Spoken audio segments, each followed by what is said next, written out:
नाशिकचा भोंदू बाबा कॅप्टन अशोक खरात प्रकरणात दिवसेंदिवस नवे खुलासे होत आहेत. या प्रकरणामध्ये नवीन नवीन माहिती जी आहे या प्रकरणामध्ये पुढे येते. एसआयटी या प्रकरणाचा कसून तपास करत असताना अशा पद्धतीची माहिती पुढे येते. खर तर आणखी एक प्रकरण जे आहे अर्थात अशोक खरात संदर्भामध्ये आणखी एक प्रकरण त्यांची आणखी एक भविष्यवाणी जी आहे ती पुढे आलेली आहे. नेमकं ह्या भविष्यवाणीमध्ये नेमकं काय आणि त्याने कोणता दावा केलेला होता, जो दावा भविष्यवाणीमध्ये खरा ठरला होता, हे सगळंच आपण या व्हिडिओच्या माध्यमातून समजून घेणार आहोत.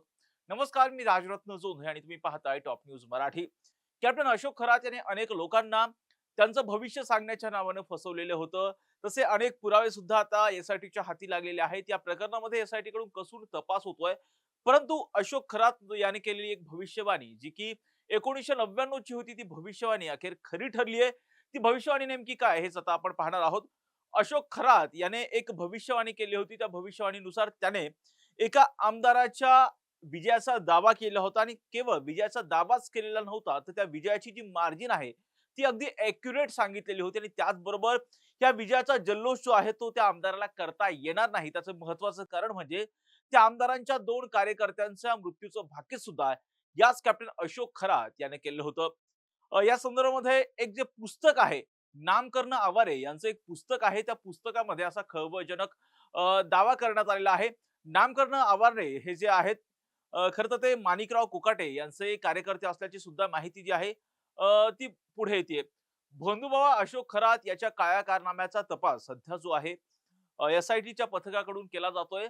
परंतु या प्रकरणामध्ये दिवसेंदिवस नवे खुलासे होत असतानाच सिन्नर एमआयडीसीचे जे चेअरमन आहेत नामकर्ण आवारे यांनी 2012 साली एक पुस्तक लिहिलेलं होतं. त्यांचं आत्मचरित्र लिहिलेलं होतं, ज्याचं नाव आहे असा मी नामकर्ण. या आत्मचरित्रामध्ये त्यांनी एक लेख लिहिलेला होता आणि त्या लेखामुळं सध्या जे सगळं प्रकरण आहे अशोक खरात प्रकरण, या अशोक खरात प्रकरणामध्ये मुळे हा जो लेख लिहिला होता तो सध्या लेख चर्चेत आहे आणि त्यामुळे सध्या राजकीय वर्तुळामध्ये मोठी खळबळ उडालेली आहे. खर तर हे सगळं प्रकरण जे आहे, त्यांनी जो दावा केला होता, त्यांनी जे भाकीत वर्तवलेलं होतं, ते भाकीत 1999 च्या निवडणुकीच्या बाबतीत वर्तवलेलं हे सगळं भाकीत आहे. यामध्ये त्यांनी जी भविष्यवाणी केली होती, त्या भविष्यवाणीमध्ये त्यांनी असं सांगितलेलं होतं, की एक जे आमदार आहेत, त्यावेळेचे जे लोकप्रतिनिधी म्हणून होते, निवडणुकीच्या रिंगणात होते, ते म्हणजे माणिकराव कोकाटे यांच्या बाबतीमध्ये त्यांनी जो दावा केलेला होता, तो दावा जो जो केला होता त्यामध्ये त्यांनी असं सांगितलेलं होतं, की माणिकराव कोकाटे हे विजयी होतील आणि त्याचबरोबर त्यांनी एक मार्जिन सांगितलेली होती, की या मार्जिननुसार माणिकराव कोकाटे जे आहेत ते विजयी होतील.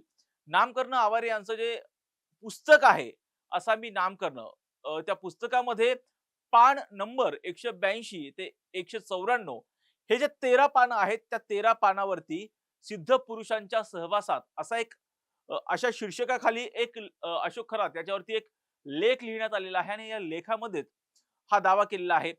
अ, नामकर्ण आवारे यांनी असं सांगितलेलं आहे, की मी पहिल्या भेटीपासूनचा संपूर्ण प्रवास विस्तारून जो आहे त्यांनी या लेखामध्ये सांगितलेलं आहे. त्यांनी 1999 ची जी निवडणूक आहे, त्या निवडणुकीच्या बाबतीमध्ये भविष्यवाणी केली आहे, ज्यामध्ये त्यांनी सांगितलेलं आहे, की हा जो लेख आहे, त्या लेखाच्या दाव्यानुसार त्यांनी असं सांगितलेलं आहे, की तत्कालीन उमेदवार जे होते माणिकराव कुकाटे यांच्या प्रचाराचं काम नामकर्ण आवारे जे आहेत ते करत होते. त्यावेळेस प्रचारादरम्यान काही वाद निर्माण झालेले होते आणि त्यामुळे सिन्नर पोलीस ठाण्यापर्यंत हा सगळा वाद जो आहे तो पोहोचलेला होता आणि हा वाद मिटवण्यासाठी त्या ठिकाणी गेले असताना, हे नामकर्ण आवारे गेले असताना अशोक खरात त्यांना पहिल्यांदा भेटला. हा जो अशोक खरात आहे भोंदू बाबा, हा नामकर्ण आवारे यांना पहिल्यांदा भेटला आणि त्यावेळी पोलीस ठाण्यातून बाहेर आल्यानंतर अशोक खरातनं स्वतःहून माझ्यासह इतर 5 ते 6 जणांना, तुम्ही माणिकराव कुकाटे यांचे कार्यकर्ते आहात का? असा प्रश्न केला. त्यावेळी तुम्ही काहीच काळजी करू नका. माणिकराव कोकाटे साधारणतः 23,450 मतांनी निवडून येतील, असा दावा हा भोंदूबाबा कॅप्टन अशोक खरात याने केला होता. असं त्यांनी आम्हाला सांगितलं होतं. असा दावा जो आहे नामकर्ण आवारे यांनी जो लेख लिहिलेला आहे, ज्यांचा असा मी नामकरण या पुस्तकामध्ये, त्या पुस्तकामध्ये असा या लेखामध्ये त्यांनी असा दावा केला होता. मात्र तुम्ही विजयाचा जल्लोष, मार्जिन तर सांगितलेलं होतं, परंतु तुम्ही विजयाचा जल्लोष तुम्हाला करता येणार नाही. त्याचं कारण म्हणजे निवडणुकीच्या नंतर तुमचे जे 2 कार्यकर्ते आहेत, त्या 2 कार्यकर्त्यांचा गाडीच्या अपघातात मृत्यू होईल असं भाकीत सुद्धा त्यांनी वर्तवलेलं होतं. खरं तर हे सगळं निवडणुका झाल्या. निवडणुका झाल्याच्या नंतर त्यांनी या सगळ्या गोष्टी ज्या आहेत त्या लिहून ठेवलेल्या होत्या, लिहून घेतलेल्या होत्या. कुणी तर नामकरण आवारे यांनी. निवडणूक झाली, मतदान पार पडलं आणि अवघ्या महिनाभरात जर पाहिलं, तर ज्यावेळेस या मतदानाचे निकाल आले, निकाल आल्याच्या नंतर ही जी भविष्यवाणी वर्तवण्यात आलेली होती माणिकराव कोकाटे यांच्या संदर्भामध्ये, की ते 23,450 मतांनी विजयी होतील, निवडून येतील. अगदी तेवढ्याच मतांनी माणिकराव कोकाटे विजयी झाले.